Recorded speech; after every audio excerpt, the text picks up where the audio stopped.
Assalamualaikum warahmatullahi wabarakatuh.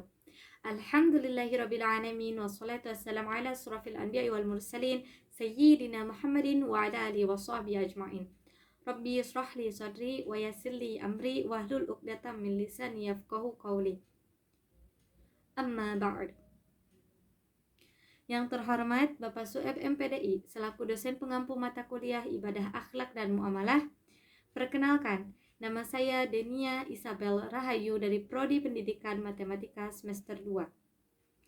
Berdasarkan instruksi Bapak pada siang hari ini, bersamaan dengan video ini izinkan saya untuk menjelaskan sedikit tentang muamalah. Muamalah itu sendiri yaitu berarti kegiatan transaksi atau jual beli atau biasa juga disebut dengan berdagang. Hakikatnya muamalah menurut Islam yaitu suatu kegiatan transaksi yang dilakukan oleh manusia baik berupa barang maupun jasa, namun tetap patuh kepada aturan-aturan maupun syariat Islam. Di sini ada dua bentuk muamalah. Yang pertama yaitu muamalah adabiyah atau yang secara subjek itu kita sebut dengan seperti menjual belikan jasa. Kita fokus kepada manusianya. Contohnya ketika kita bekerja atau ketika kita menjadi manajer, HRD maupun pemilik perusahaan, maka ketika kita mempekerjakan seseorang itu secara tidak langsung kita membelinya, secara harfiah itu kita membelinya dengan upah, tapi bukan membeli manusianya, melainkan tenaganya. Di sini bukan menjual manusianya, melainkan apa yang ia miliki, kemampuan, tenaga ataupun ide.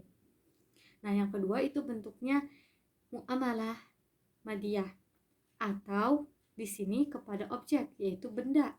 Contohnya seperti menjual makanan, menjual barang, terus ada lagi menjual barang elektronik atau mungkin barang-barang yang berkaitan dengan kebutuhan sehari-hari. Di sini akhlak bermuamalah sendiri dalam Islam itu diatur, yaitu yang pertama, segala bentuk muamalah itu mubah. Bentuk muamalah itu seperti yang tadi, yaitu adabiyah dan madiyah. Maksudnya mubah di sini diperbolehkan namun tidak melanggar aturan syariat ataupun aturan negara. Lalu yang kedua yaitu muamalah dilakukan tanpa unsur keterpaksaan dan sukarela. Bentuk muamalah apapun, ketika kita bekerja jangan sampai kita mencari pekerja atau menarik pekerja itu dengan maksud memaksanya seperti kerja rodi atau sebagainya. Dan ketika kita menjual barang pun itu tidak bermaksud seperti ini harus dibeli loh, ini harus dibeli gitu. Atau contohnya ketika kita akan menjual seperti terkesan kita akan merampok orang tersebut atau mencuri barang dari orang tersebut. Lalu yang ketiga, muamalah ditujukan bukan hanya untuk mendapatkan keuntungan, melainkan harus dengan maksud mendapat manfaat dan memberikan manfaat.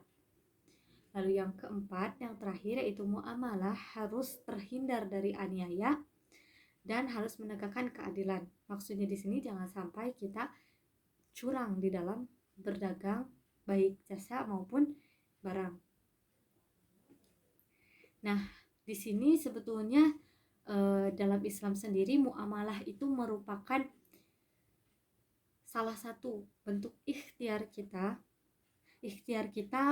untuk menjalani kehidupan dunia. Maksud menjalani kehidupan di dunia ini yaitu dalam bermuamalah sendiri merupakan cara kita untuk bertahan hidup. Kita saling membutuhkan satu sama lain, kita saling memberi satu sama lain. Meskipun dalam muamalah kita memerlukan keuntungan, itu kan hanya untuk modal. Maksudnya mengganti apa yang sudah kita keluarkan dalam transaksi jual beli tersebut.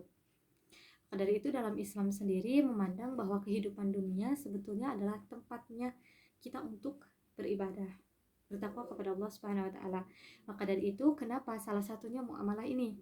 Dengan muamalah diharapkan dalam menjalankan prinsip-prinsip dan akhlaknya, maka kita telah menjalankan kehidupan dunia namun tidak melenceng dari aturan Islam, dan itu bermaksud untuk bertakwa serta beribadah kepada Allah dengan ikhtiar sebaik-baiknya. Muamalah itu sebagai bentuk kecil dari contohnya. Jika di sini kita pandang, apakah muamalah akan memberikan kita kejayaan dunia?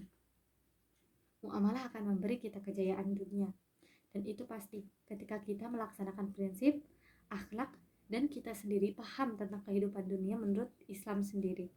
Bahwa kejayaan itu bukan hanya kaya, atau kejayaan itu bukan hanya kita memiliki segalanya di dunia.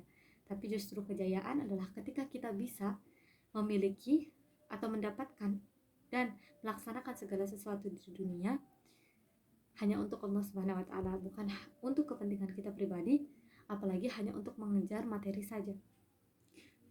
Nah, jika kita pandang lagi, sebetulnya ruang lingkup muamalah itu luas sekali, karena ruang lingkupnya sendiri yaitu merupakan segala bentuk transaksi, segala bentuk seperti penjelasan atau pembahasan tadi, segala bentuk yang memang di situ bertujuan mencari keuntungan, namun tidak terlepas dari aturan syariat Islam.